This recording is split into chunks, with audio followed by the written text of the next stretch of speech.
welcome back. I had a lot of requests from the first time that we rolled the candy machine off the truck to see what the finished product looked like, and pretty happy with the results. I think if I was doing this again, or if I do it again, there's some things I would change.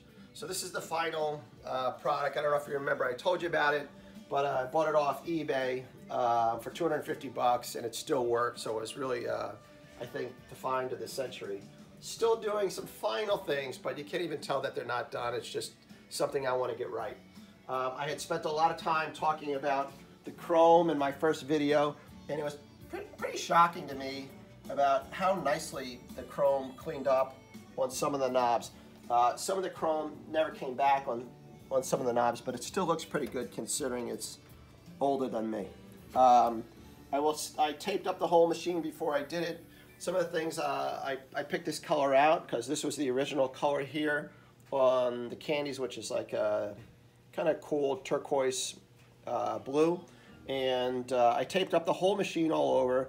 I will say this, I used, there was, I guess, a debate on whether to use spray guns, a spray can, or a regular paint.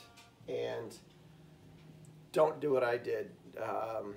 Use regular paint and paint over it. It didn't come out as nice on the paint, but it came out good enough, and maybe I'll refinish it one day. But some other things that I did to modify it a little bit, which it never came with, is I bought those LED strips. You can buy them off of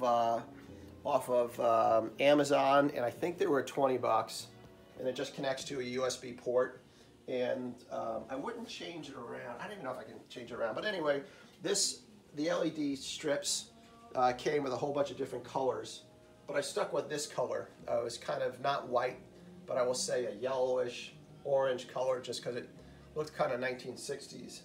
Some of the other things I thought were interesting is, shockingly, it still works. I keep some coins over here for my kids because they are constantly emptying it, which really wasn't supposed to be the goal of it.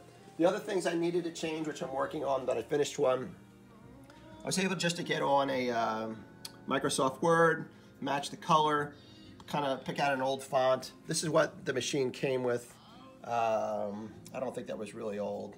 If you were really going to do it right, they had tiles that you could get, but this looks pretty old.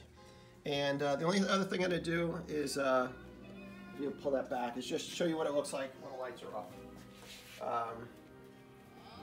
I don't know how that looks if you can see it, but you can see here as I used the LED strip here. I had to buy 2 LED strips.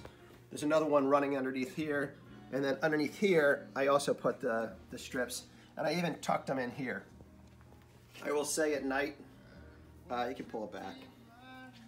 At night it looks pretty cool. And the final thing is, I found some vintage smokes.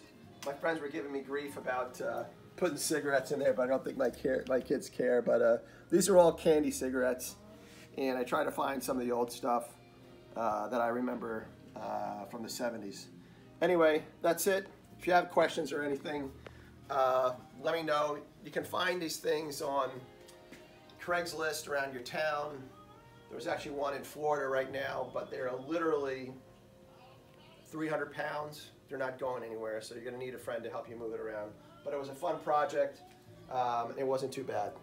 And thanks for watching. If you have any questions, just let me know.